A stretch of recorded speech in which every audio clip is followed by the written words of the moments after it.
Hello and welcome the lovely Sheryl Finlay. Am I right in saying your Instagram page is She Finds Aid So? She find said so. Said so, so right? It's like Sheryl Finlay said so. I know it was your name, right? Yeah. So said so. But I would see that's the thing with Instagram handles where there's like not dots or underlines or whatever, you have to identify where the spaces are, but that's fine, you've clarified that.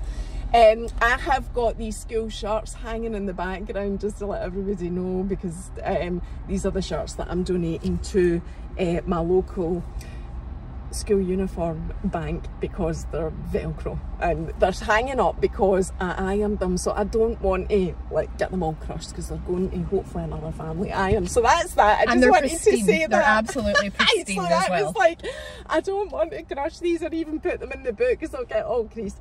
But anyway, that's just to explain that. That is nothing to do with this podcast. So Sheryl, we were just saying, I actually hardly know anything about you, which I love. Like, I love coming to a podcast, because then when I don't know about somebody, it means that I'm not really sitting here telling you everything about you and you're just confirming it or whatever. I know some really important stuff that is so interesting. So the things that I do know about you is you've lost a massive amount of weight. I'm sure I read 18 stone. 18 stone. Right, this is just a high level overview before I let you speak. You have had an eating disorder. You've recently been diagnosed with cancer, is that right? A cancer diagnosis. So, and also like the final thing that is really impressive that I remember from reading about you is that you take part in High Rocks and that other competition which I've forgotten the name of. Yeah, just like different functional fitness competitions. Yeah. So that's really some story that you've got. So this is your life, Sheryl. This is your time to, I'm sure you share it on your social media anyway, but this is like, I want to know all about this. So what came first? Was it the weight loss? Yeah, so great question, and also just to say, like, thank you so much for having me. Welcome. It's amazing to meet you in person finally, and your energy is just electric. Like, I'm just thrilled to bits to be here. It's so great. So the weight loss came first. So what I would say, rather than starting like with my childhood and all of those things, like somewhere along the way I experienced little bits of trauma. Now that can be trauma with a capital T or you know, small t, and it knocked me off centre, and I wasn't equipped with like coping strategies or tools to help me process. You know, when you're 14, 15, 16 and you're learning how to adult, or trying to learn how to adult, but you're also coming to terms with like your body, and you're also stepping into like building yourself. And do you talk about the trauma that affected you? Yeah, I do. I'm an open book, and there's some things that I lean more into because it's like probably a more comfortable space, and then there's other things that I talk less about. But I'm happy to talk about some of those things if you're interested. And people will be, because more often than not you find that the people that you become as adults is a result of what you experienced either previous in life or as a childhood. So did the whole, everything that's affected you come from childhood trauma? No, not everything. What I would say about like my journey is I've had consistent trauma that I've had to overcome, equip myself with the skills to overcome, and then something else happens, and then something else happens. But actually what I think is really important is that's life. That's everybody's life. We're not going to have one hurdle or we're not going to have one mountain to climb and then we've conquered it and we're good. Life is like a mountain range. And so once we reach one summit, we'll have another and another and another. And I think that's actually why I do the work that I do, like as a life coach, is because actually how we build our mindset and how we build our body and how we build our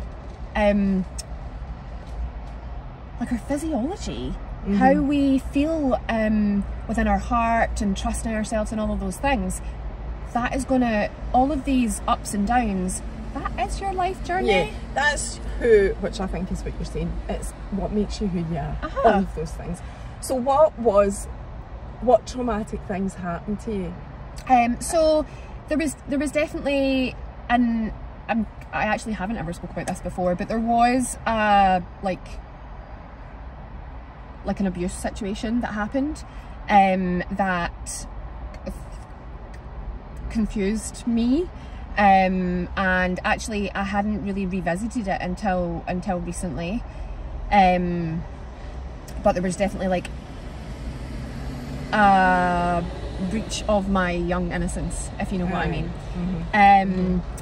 There was also, and I won't talk about this like in too much detail, but there was a really significant like death in my family, and it was quite public, and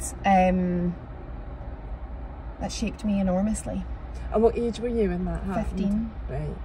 Hugely impressionable age. Yeah, and my family dynamics also shifted at that point. I became an auntie. My middle sister, I'm the youngest of 3, and my middle sister unexpectedly became a mum.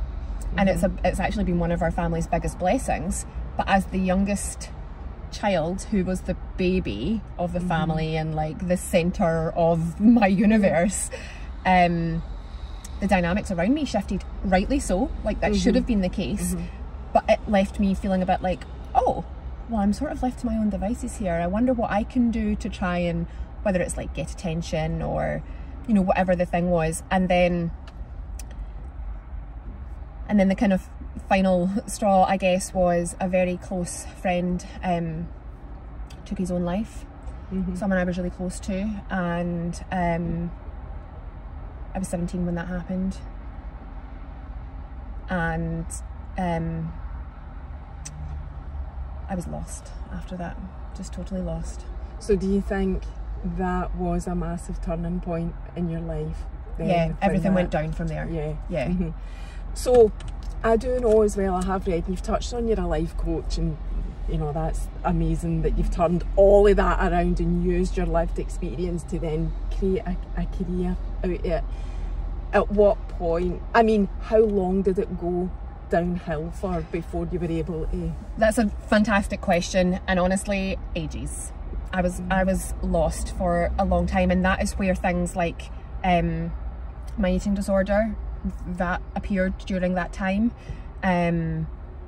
I started drinking and turning to alcohol for comfort, escape, all of the things. You're alcohol free, I forgot to say that as well. That's another thing. I'm just approaching 5 years alcohol free, and it's been like one of the best things I've ever done, one of the best choices I've ever made in my life. It has changed everything for me, like changed the game. So everything went on a downward trajectory for a long time, and my weight increased. My mental health suffered massively. I just started kind of abusing my body, neglecting myself, and honestly started losing hope for what my life might be, could be. But I had always been super ambitious from a really early age. Like I'd always had like grand visions for what I could be, and I knew my potential was enormous. But at that point, it was literally survival. What type of things, if you can, you know, share any stories from that period, were happening in your life? So I've kind of mentioned drinking. I was definitely drinking more than I should have been, and I started taking my eye off the ball with like future planning. I think when you're in a state like that, you're not living, you're existing. You're existing day to day, and of course like your self-worth drops, and so then you know, you surround yourself with different people maybe than you should be, and I just remember it as such a grey time. Now what I do need to say is that alongside all of this, I somehow, as much as I was lost and alone and confused, and to be honest, man, just really sad, I was still, it was like almost like functioning depression, because I was still going to university, although I must say I actually had to drop out of university the first time around because I was so unwell with my mental health and my weight, just so out of shape. And it got to the point, it all completely escalated, and it got to the point where at the age of 22 I was a size 26. How old are you now? I'm 37. Right. And what was that? Are you married, got kids, anything like that? Do you talk about that publicly? So I am separated. Right, okay. You're not a mum? No, I'm not. Right. So was there a turning point at age 22 where, was that where you thought, and I'm really interested to know how you got out of that, especially the mental health situation. Totally, and it's a great question, and I think that's the kind of insights that I'm passionate about sharing. So it all kind of culminated in one night. I was at university at the time. I had like dropped out the first year, went back the second year, kept trying to get out the bit, you know. What were you doing at uni? So my first year I started doing business studies, and then I went back and done marketing, and that's what I then, you know, I've got a degree in marketing and brand strategy, and that's something that's went on to be one of like my biggest achievements, is the career that I've built. But it all kind of culminated. There was two real rock bottom moments that I remember. One was seeing a picture of myself from a friend's wedding, and I hadn't realised how big I had gotten. I hadn't realised, and I remember on the day, it was very warm, it was like a July wedding, and it was really warm, rare in Scotland, and I felt so uncomfortable within my body, and I was just, and then I seen pictures back and I was horrified because I didn't feel like that. You know, I was a young, vivacious woman, but how I was feeling on the inside was just totally showing on the outside.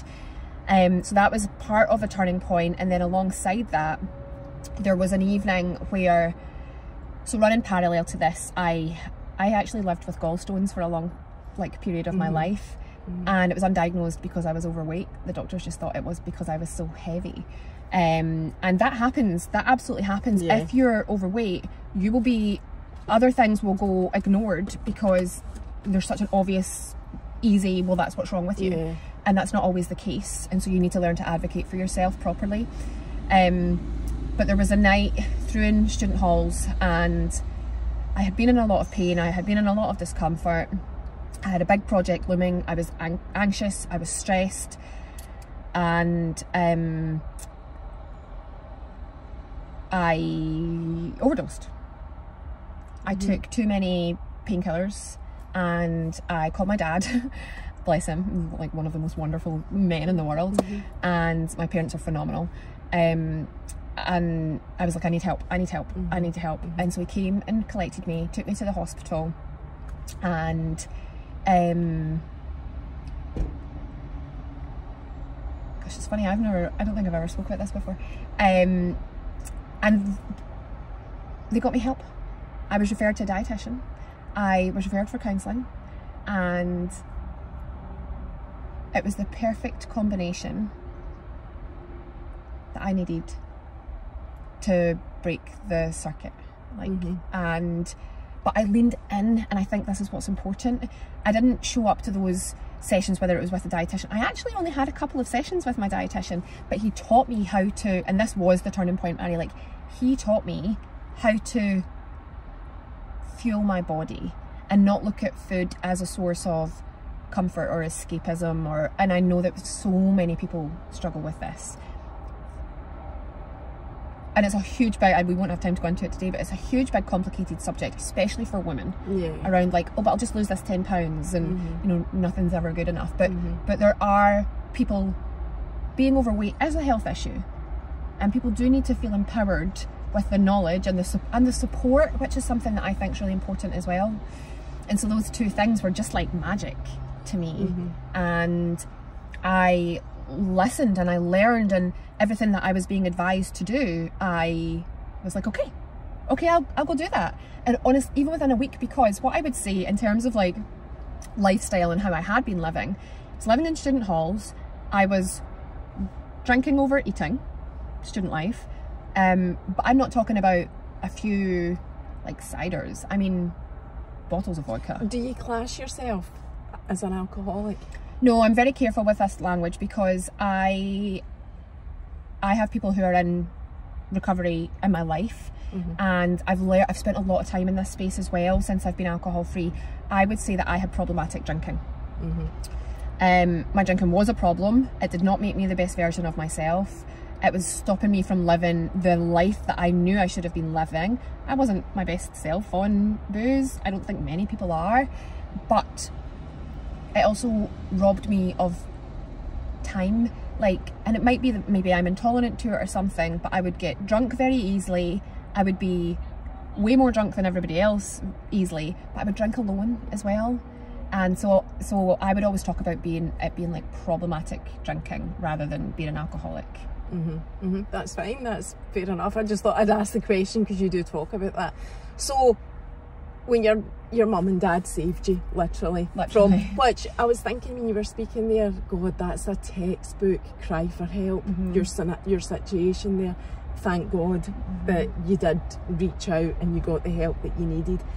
Was it as, I don't want to use the word simple, but was it as straightforward as that turning point of your life shaped the rest of your life? So at that point, yes. It unlocked the next chapter, and that chapter was all about wellness. So I didn't remove alcohol at that point. I tackled diet, food, nutrition. I prefer to talk about it as nutrition now because the word diet is an interesting word. I hate the word so diet, loaded, actually. Isn't it? So, yeah, it just to me means like restriction and deprivation. Exactly, and then it feels like short term rather than long term living, right? Totally with you. And so nutrition, I tackled nutrition, and then as the weight started to come off, and let's be real here, that's a lot of weight. Like I was. It's huge. It's a 18 lot of weight. stone. I actually thought you'd made a typo. When I read it, I was going, no way have you lost 18 stone. No way, that's just not honestly, I thought it was a typo. And so it was in two parts. So that first build back, I lost 12 stone. So that was the first time. That was the first time. I lost 12 stone over, but this is the thing. And this is why I'm so passionate about talking about this, and thank you for giving me the opportunity to talk about these things. I literally decided, this is not the life I want. I deserve better. I am capable of better. I'm going to do better for myself. And that's it. Every day I'm going to do better for myself. Now, I went about 6 years with no chocolate, no crisps, no Chinese, no takeaway, no pizza, no whatever the thing was. I was still having alcohol at this point. Yeah. But I removed. How did you do that? Do you even know the answer? I'm super disciplined. Yeah, exactly. So and that's why I'm like, I had zero discipline around my nutrition. So to go from like one to the other. Now the other thing that went alongside it that I think was definitely like important was the therapy. You cannot move past trauma, like barriers, blocks, without unpacking it first. And you think that was what was the foundation of your weight gain, was all of these mental health issues, which I absolutely believe. I do believe that the eating and even in my own personal experience, eating and mental health go hand in hand. So it's so interesting, like this is making more sense now. So I'm now thinking, right, you've lost that weight, you've been really disciplined, but what you've had, which people maybe don't make the link, is the therapy. Rather than the diet plan or the PT or whatever, and I'm not dissing PTs or anything like that, but rather than focusing on the actual food and the consumption into your body, you were focusing on my mind. What was really my mind probably it was triggering what you were eating. Absolutely. And I think like it all starts with your head and your heart. It all starts with that. Like our hearts are phenomenal, but you need to like, and your body as well, like your body holds on to so much trauma that happens to you, especially not just females. Obviously I experienced life as a woman, and so that's all I can share. But as a female, our bodies are objectified literally from a young age, and they're commented on, and the way we dress and the way we show up, like all of those things. And so we actually take on loads of different opinions, and you know, we take on all of that, and then we internalize it, and then it's honestly, as a young woman, it's so confusing. So, but I think the therapy is absolutely fundamental. Now, this has been something that I have continued to do anytime I go through something significant, any big life change, anytime I'm feeling a type of way, I'll go back in for more therapy. Like, I don't think you're ever done. And there's many people that agree. I 100% agree. What type of therapy have you been getting? Has it changed throughout the years? Did you stay on therapy that whole time you were losing weight? Like, what has therapy looked like for you? Yeah, that's a brilliant question. So to begin with, it was more just like talking therapies, to be honest, like CBT and things like that. And I didn't even have many sessions in that part of my life. I'm sure we'll come on to this, but the most extensive therapy that I've had was in the immediate aftermath of my cancer diagnosis. Which we've not even got to yet. We've not even got to that. But in the immediate aftermath of cancer diagnosis, that was the darkest time of my life. I can imagine. And then in the aftermath of my cancer treatment, and I was in for like 10-11 months with that every Saturday in person, and we had to do a lot of actually like post-traumatic stress work, because some of the really invasive procedures and appointments and things I had to go through to get diagnosed and then to deal with the issue, they were really very invasive and traumatizing. Totally traumatizing. So we're going to come back to that. So to go back to the initial weight loss, was it sessions of CBT? I love CBT. Tell me what it stands for again, the actual word stand for. Cognitive behavioural therapy. Because that whole like changing the way your brain is wired, basically how you think, everything. I've done that as well. But I don't know if there's much therapy. There's probably quite a lot of therapy that you've done, had experienced, that I have also done, had an experience, because I am a big believer in it as well, and I don't think I could function at all without that sort of support. So that sorted you out, for want of a better phrase, for that period of your life. You lost all the weight. You said there was a second time. Did you lose weight a second time, or you made? Yeah, so in the roundabout the time of my well, honestly, like, cancer just, it shattered my life, and it meant that I leaned out of some of the daily practices and daily habits that had become like the bedrock of my life, and I gained weight when I was going through that. Of course I was, because I wasn't calorie counting and I wasn't working out. It wasn't your priority. No, really. It wasn't. I gained a lot of I gained and it's funny, people don't know it, and actually I think it's still a vulnerability for me, which has been interesting to think about over the last couple of weeks, to be honest, because I'm so comfortable and sharing my initial weight loss and sharing pictures from that time, like before, because I'm dissociated with it now. It's like so long ago that I've forgiven her. Like, she done her best, and I love her dearly, and I've went back and scooped her up, and she's back with me again. The more recent weight loss, I find it so much harder to either share photos online, because also that version of myself, she came right close to the edge. She was really struggling, and that's all I see when I look at those pictures from that period of my life.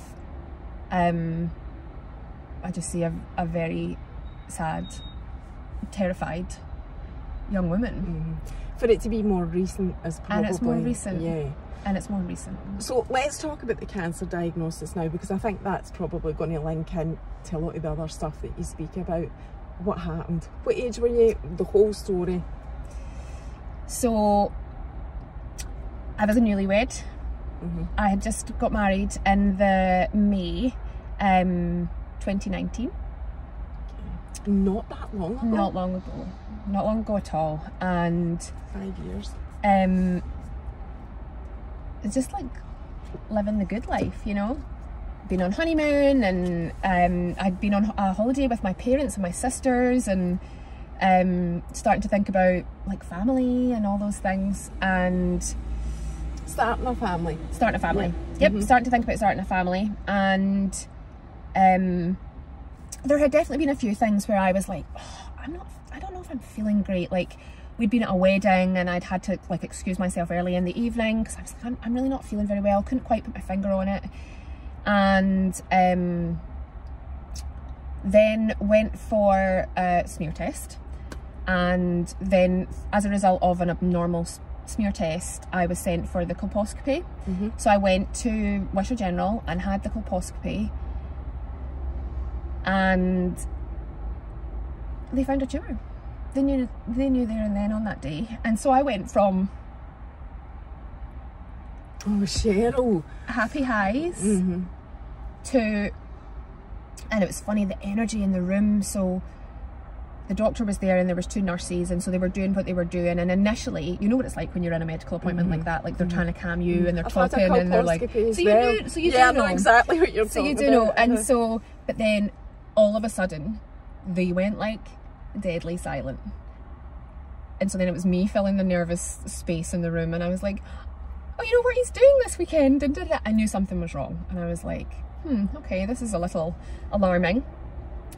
And then they were like, she asked a couple of questions. When was your last smear test? Have you ever had a colposcopy before? Have you ever had abnormal cells before? And I was like, gave the information, and then it went on longer than it was meant to. And then she was like, okay, like, you know, pop your things back on and we'll have a chat.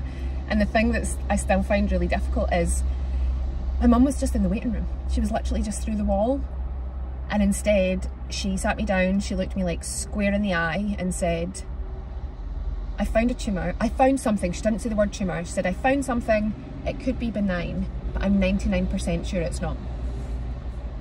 And you know where like your world goes kind of blurry, and you've gone into that fight or flight state and you can't think. And I sort of said like, I'm sorry, are you talking about cancer?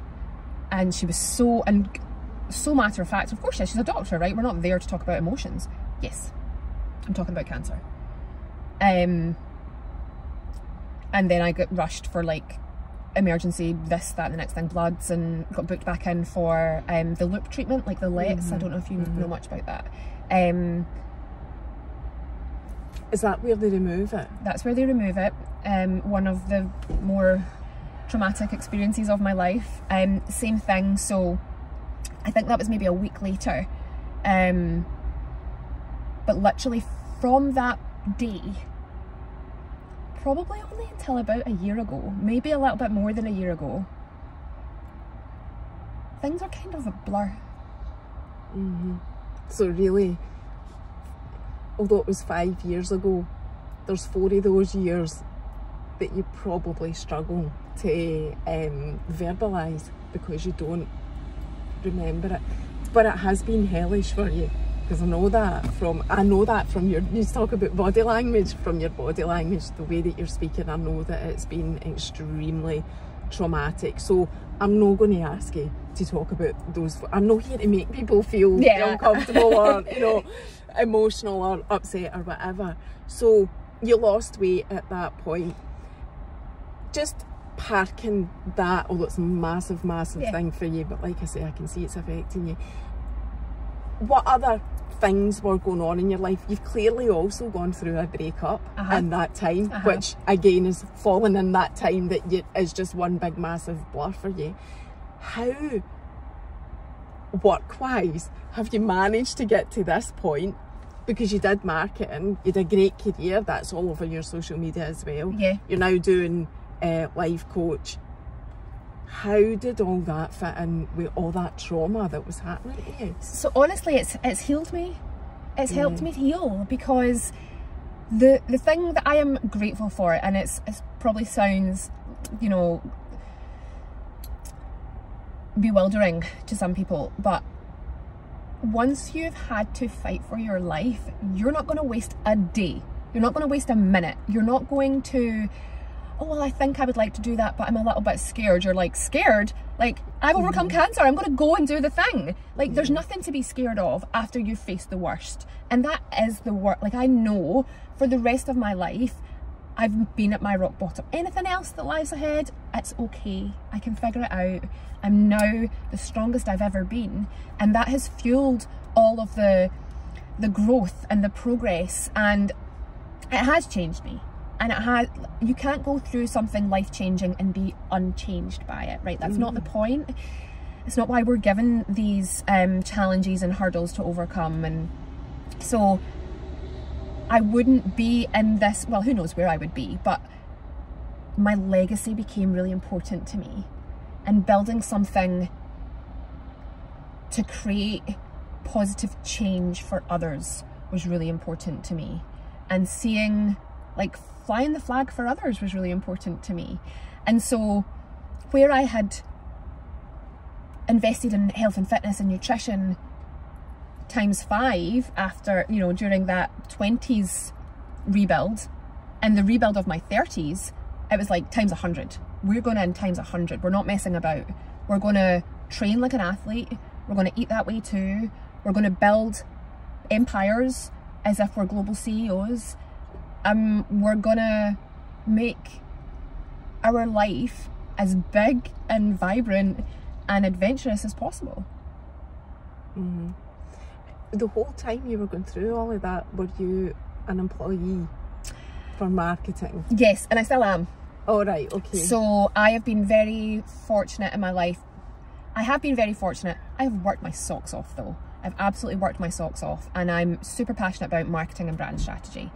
And that career has taken me all around the world. Like, I lived in Hong Kong for a while. It's taken me to like New York, Toronto, Russia. Like, it's literally taken me all around the world, which is wonderful. And actually, even earlier this year, I was leading a couple of projects that took me to Washington DC a couple of times, to Dubai.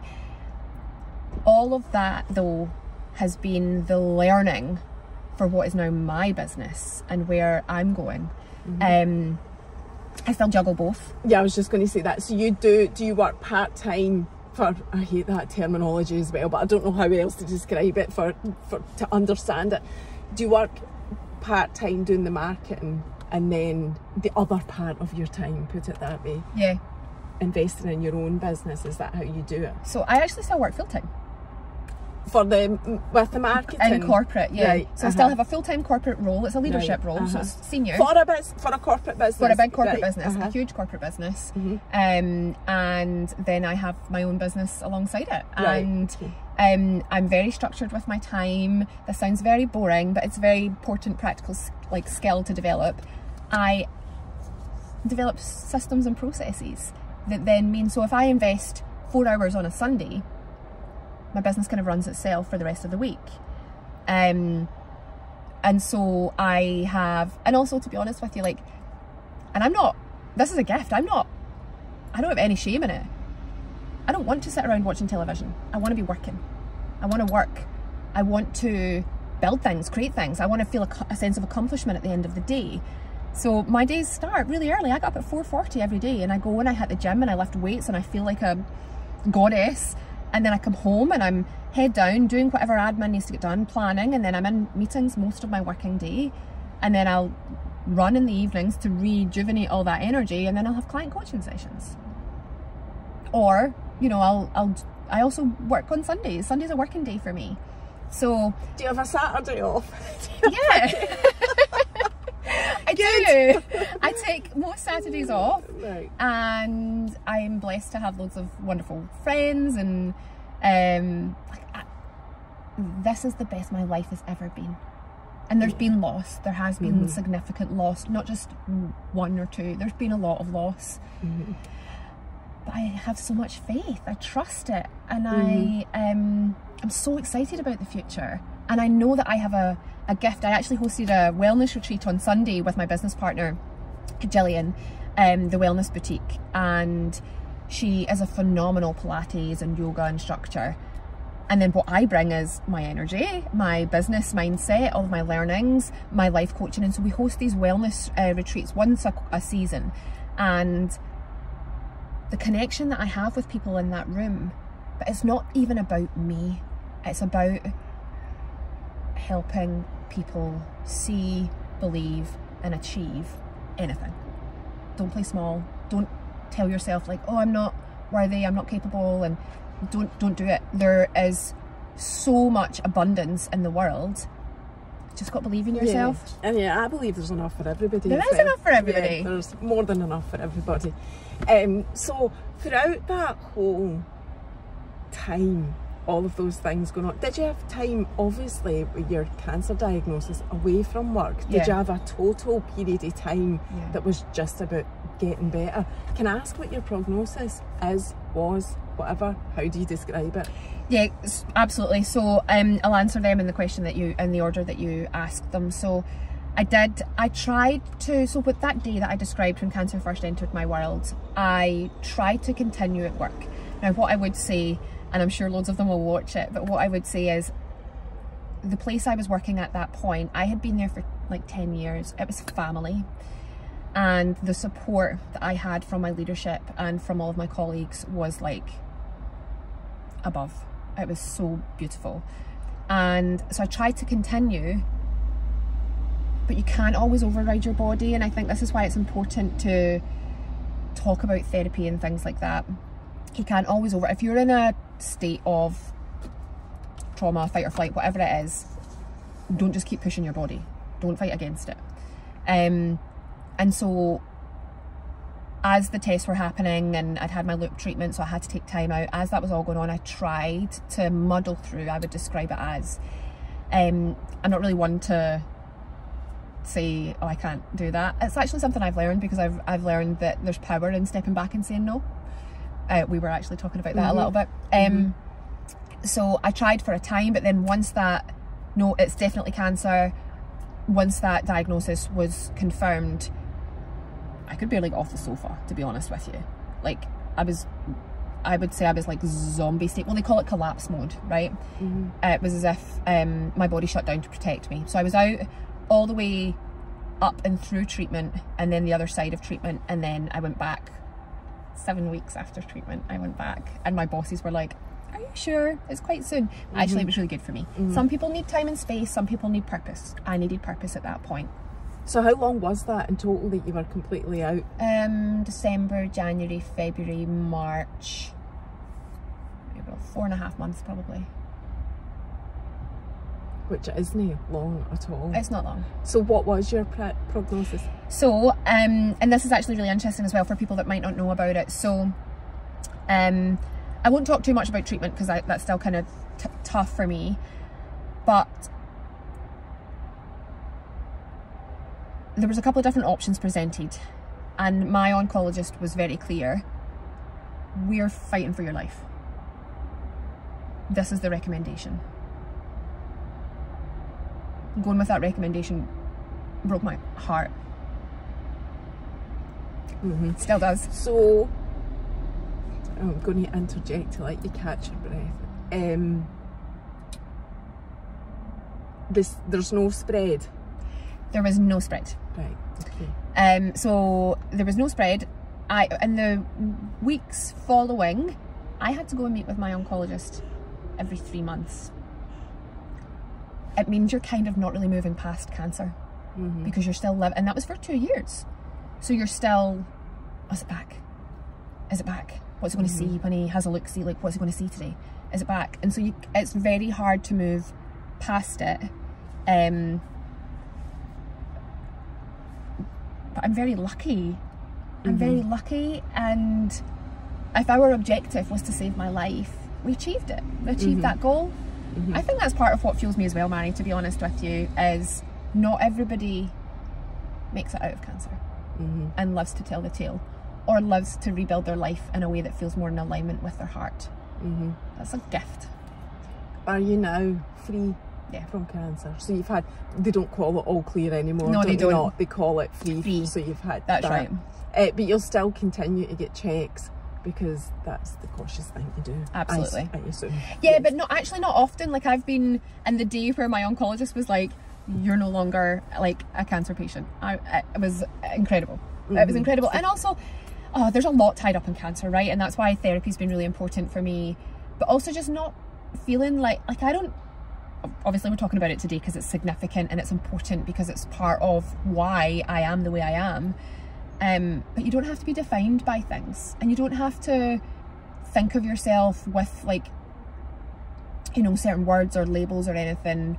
We are everything and we're nothing. Like, do you know, it's all for us to define. But I do feel like you've got that view because you have felt like that. I have. Like, you heard the word cancer, and you know, I think that's how I would feel, being perfectly honest. It is a massive hurdle label to get over, really, because, and I know, thank God, cancer treatments and you know, science and the things to make it keep us alive are so much more progressed than they were years ago. But I do think that's all got a part to play in it, that we're living still in a bit of a historical state where if you heard that word, and I know because of the people that have sat in my car, that it absolutely does not mean a death sentence. No, it doesn't. It doesn't mean that. It doesn't. But we're still, you know, getting over that when you hear the word. It's terrifying. Or, you know, that label, and I think I would be exactly the same, like you say.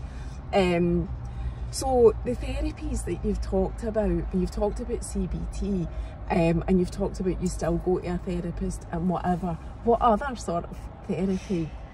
So I'm what do you do just now? Well, because you said about talking, and I do agree with that as well. Sorry, I keep interrupting. No, it's great. It's good. So I can't speak as like an absolute expert in therapies. Obviously, I know that I've experienced it, and so I've recently had EMDR.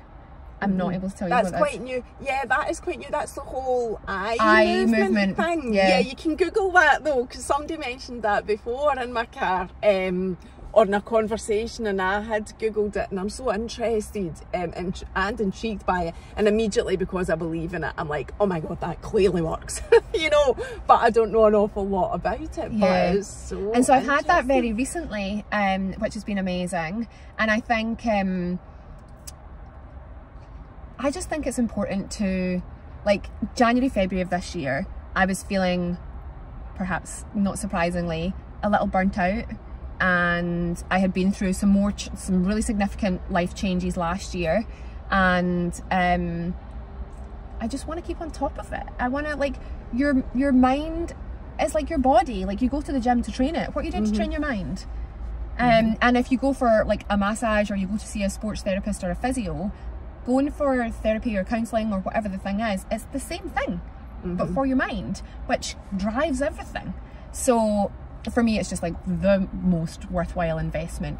And then I must also say, and I know we spoke about alcohol a little bit, but choosing to remove alcohol from my life. Yeah, I was going to ask you, did that coincide with the cancer diagnosis? Yes, I mean, again, you can Google all of that. The link, doesn't matter where the cancer is, the link between alcohol and cancer is quite... And I had played with periods of being alcohol free before that, because I was aware of, you know, with my weight loss and health being so, like, critically important to me, of course you're looking at all of your habits and thinking, like, are you a good habit? Are you a bad habit? How are you impacting me? How are you affecting my life? All of those things. But so I was like, leading up to my wedding, for example, I was 6 months sober.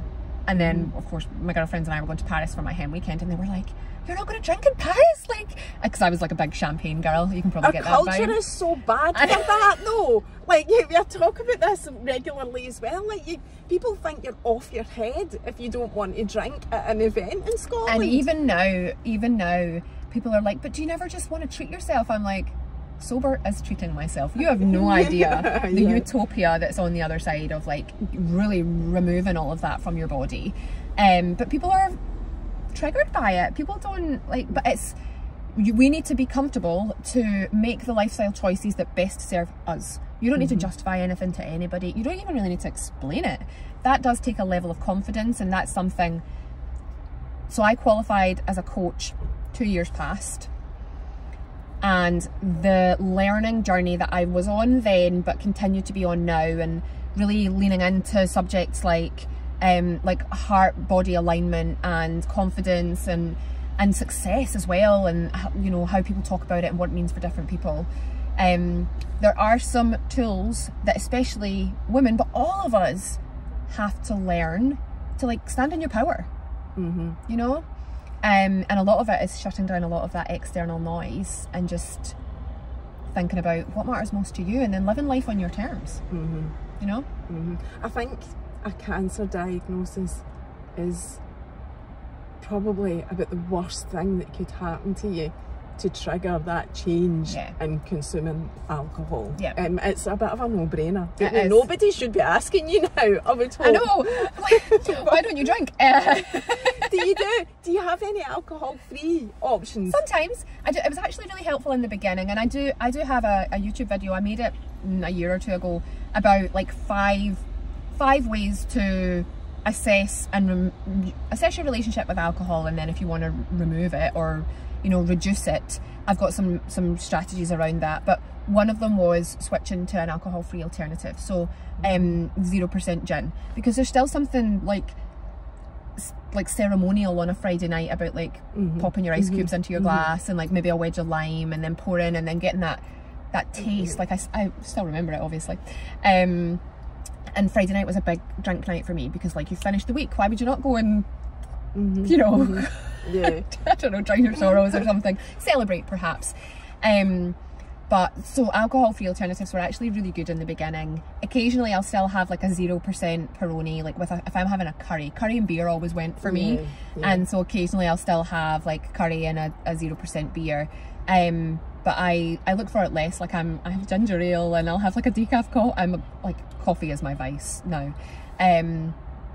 But yeah, it's phenomenal, life changing. So it's easy now for you to do it because you've been doing it for so long. Easy now. It wasn't in the beginning, it was hard, had to fight to establish the habit.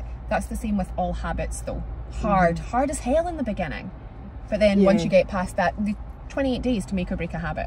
Like white knuckle. You don't even think about it eventually. I'm not alcohol free, but I don't eat chocolate or like cakes or whatever. Do you not? No, I'll be 2 years in September. Wow. Purely because it's similar to how alcohol impacts cancer and other diagnoses, so does sugar. Sugar's a massive, and I'm obviously, well, I say obviously, I am of perimenopause age, right? So I've done a lot of research on the things that impact that. Alcohol is one of them as well, but sugar, the impact of sugar on the whole body. I mean, there's so much you can read about that, and I just felt that, I don't know, I just knew in my gut that with the perimenopause symptoms I was having and how I was feeling, it was just the next step at that time. So that was why I did it. And I now, I probably feel about, I'm not completely sugar free, by the way, and I don't, you know, I don't fly that flag of, oh, I'm sugar free or whatever. I just massively reduced my intake of sugar, and by cutting out things like biscuits, cakes, chocolate, whatever, that was a massive reduction for me, because I was addicted to chocolate especially. So that was why I did it. It just, the impact on my body, it's not, people automatically assume that I do it to, you know, have a certain weight or because I'm on a diet or whatever. I'm not on a diet at all. I just changed the way that I thought about eating that type of thing. So how have you, like, how have you felt as a result? People always ask me that as well, and I immediately felt less bloated. See, even now, I don't feel like I want to eat it, and I do feel like it's helping like various things in my body, like my mind, and I do think that I don't feel as sluggish, and who knows, it might all be in my mind, but if you read the you know, research that's out there about it, it's factually proven that it's not just in my mind. No, but you know, I recognise that you know, people might think that, whatever, I don't care. It makes me feel better. Exactly. I don't care. It makes me feel better. Exactly. I don't feel tired as much, blah, blah, blah. So aye, that's me. Anyway, so the skin. Yes. You talk about that, don't you? So I do, yeah. How much skin did you have? Where did you get it removed from? So again, that's been 18 stone's massive. I know. That. It's huge, and again, that's not something that I've necessarily spoke much about. But over the course of course, when you've had a bigger body, and I'm pretty small now. You know, like but I train and I take really good care of myself. And so I had loose skin removed from my stomach, from my thighs, from my arms, and even learning to get used to like scarring and things like that has been a journey, right? Because you're not, and it's funny, I'll maybe like point scars out to people. And well, I saw a tiny wee bit of that scar in your arm. We're not going to. Have you got one in this other arm? I do have one on this arm. See, I did notice. But you know, I was so insecure about them, and it's like I had to get that to remove something else I was insecure about. And then I was still feeling insecure, and so that's been part of this whole journey to just be like, I'm not gonna swear, but like, you can swear if you want. But this has been part of this journey to be like, fuck it, like we're never gonna be. Your body isn't meant to be a perfectly polished object.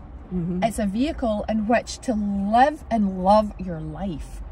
So get out of your head about like, oh, this bit and that bit. That's our societal conditioning. That's going back to what I mentioned around as young, especially young women, and you see it in the media, like we would have grown up with the same media, right? Like this celebrity, and look at her cellulite and look at all of that. It is so toxic. Like your body is beautiful, your body is powerful, your body can be anything you want it to be. And now I don't train for weight loss or to like fit in a certain, you know, I train to feel strong. I train to feel like capable. So I have had loads of like skin removal. Do you feel like now you're in that fuck it mode? Yeah. But prior to the skin removal, you weren't. I wasn't. Aye. And there was also and Mary, it's only as recent as just over a year ago. Now, if you follow me on Instagram, you'll see me with barely any clothes on. That only happened a year ago.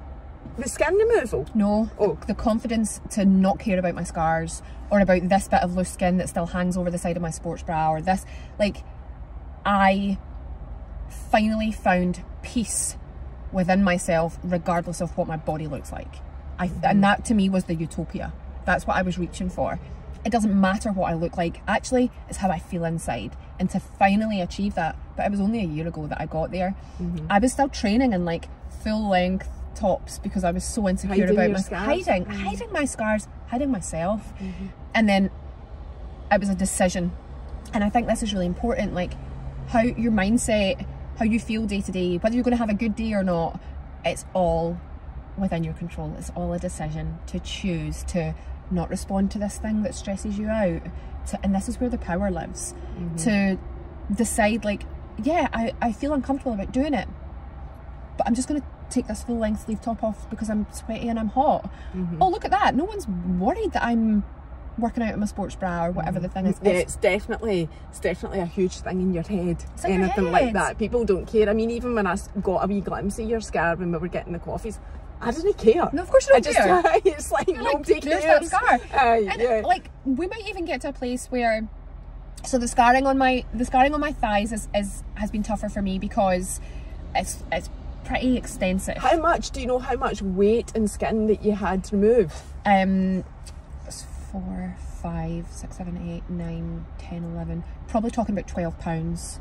Just under a stone, purely in skin. So what were you going to say about your thighs? So that's been hard to kind of come to terms with, but again, fuck it. Like, you know, and some of it's practical actually. Like,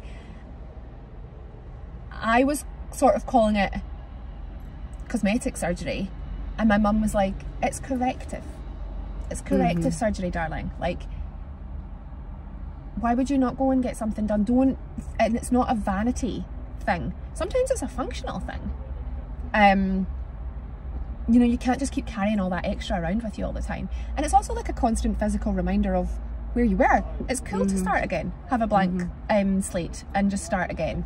So I'm not saying it's easy, it's not been easy, and it comes with its own trauma, right? Like you've got recovery and all this sort of stuff, but And you did it. I mean, obviously, like the whole procedures is a big thing just now on social media for losing weight, you know, the sleeve or the stapling or whatever. You did none of that. You did it all yourself, but then you had the corrective surgery. Then I had the corrective surgery, that's right. That's lovely. When did you get it? When did you get the surgery? Over a long period of time, to be honest. Like, you can't do those things in a one-hour, definitely not. As much as you're like, can we do this all at once? Any good surgeon is going to say, no, we cannot do this all at once. It'll be not a lifelong journey, but certainly over like a 7 or 8 year period. Did you do it in this country? Yes. Was it Jill at Cosmeticare? You like to say, are we okay to say that? That's fine. Shout out Cosmeticare. I know Jill is a good friend of mine. She is going to be featuring in my car again soon. So it was Jill that actually introduced us anyway. So it was. Yes, thank you. Thank you, Jill. You're amazing, and your team are amazing. They are. So yeah, you'd had that done at Cosmeticare. So you've not had anything done abroad or anything like that either? No, and I'll be honest, like, I did consider it. Obviously, when you're doing your research and your due diligence, you are thinking like, and the price is significantly different. And I'm very fortunate. I am in a position where I was able to, my preference was to be here. And I've actually had a lot of surgery, not even anything to do with like weight, just health as well. Obviously of my cancer and everything like that. But even before that, I had to have those gallstones removed that we spoke about. Like, I've had a lot, and we know through all of that I'm actually a bit of a slow healer. And so when discussing it all with my family and looking at all my options, it was just never going to be right for me to go abroad and do that. It's not right for me at all. I'm not saying it's not right for other people. Everybody, like, do your thing. It's all about choices. But for me, this was right. You had the choices and you did the thing that was right for you. And I'm so glad. Like I say, the team, that sounds like a sponsored advert. It's not. No, we've had lots of people that do use the services of Cosmeticare, even regardless of what we're talking about. Jill is one of the most well-known services for these options, choices in central Scotland. And it's great having a facility like that, like just literally on my doorstep. So no, that's been wonderful. So we're coming up to an hour anyway, and I obviously want to talk about the last 12 months, because really, like, I've learned quite a lot about you, obviously, and so will everybody watching this, that the whole wellness thing and the life coaching, that's a bit, sounds like it's your passion project, although you're very committed to your career as well. So I feel a bit like, oh, you've got two passion projects, maybe your corporate career and, you know, the whole personal thing that you do with your life coaching and whatever. Did you just start doing that a year ago? Is this whole journey all part of your healing, and a year ago you decided that the next part of your healing was to actually become a life coach and impart some of these learnings that you've had onto other people as well? Is this just a year? No, so it's 2. Right. So my business is 2 years old, Sheryl Finlay Coaching Limited, and is that all part of your Instagram page? There's not a separate page? All part of my Instagram, all part of the same. All part of the same, because I am the business, if you know what I mean. And the way that I live and work. And the thing that's amazing for me is I was life coaching anyway. I was doing it anyway because I'd had that total life transformation and the weight loss and the mindset shift, learning to become the best version of myself, going after goals that if you had told a 22-year-old me wearing a UK size 26, hey, you're going to start doing fitness modelling, never. But because I continue to push out and I've learned all of these lessons, people were naturally kind of like interested in me and my story and my journey and all those things anyway. Oh yeah, you say you've lost 18 stone. People are like, everybody's attention. Can you help me with that, please? Or can we have a discussion, right? And so I was doing it anyway. And also other things that people that make you feel confident, maybe perhaps as a woman, right? But like skincare and makeup and hair and fashion and all those things, people have always come to me for like, where did you get your this? Or how do you do your that? And so I have been doing some of that anyway. I've always had a side hustle. So I had a skincare business, I had a jewellery business, I've always had something alongside it. But the thing that I loved most out of those other things was connecting with phenomenal people. And And then I started working with a life coach as I was building back from everything. And I was like, this is what I'm supposed to be doing. She's like, you're already doing it. You're already doing it. And I decided to, because of my corporate, I'm a highly professional individual. And so for me, it was really important to be trained, qualified and accredited in something. Like, I'm not going to go out and start selling a service unless I have and I had all the life experience, right? I probably didn't need to do that. You just wanted the qualification. It was important for me. That's fine. And so I done the qualification January to May.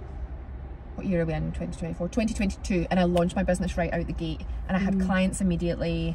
And we talk about like the corporate career and my business. The two are actually super linked, because through my coaching, it's not just health and wellness. What I actually focus on with people is like, what are your career aspirations? Or I work with small business owners, and I'm like, I'm fortunate that I've spent 17 years in big global corporations. So I can take all of that learning and help you build your brand strategy for your, whatever it is, your fitness brand, for your gym, for your hair salon, whatever the thing is. So I work with a lot of small business owners. But they're all led by people.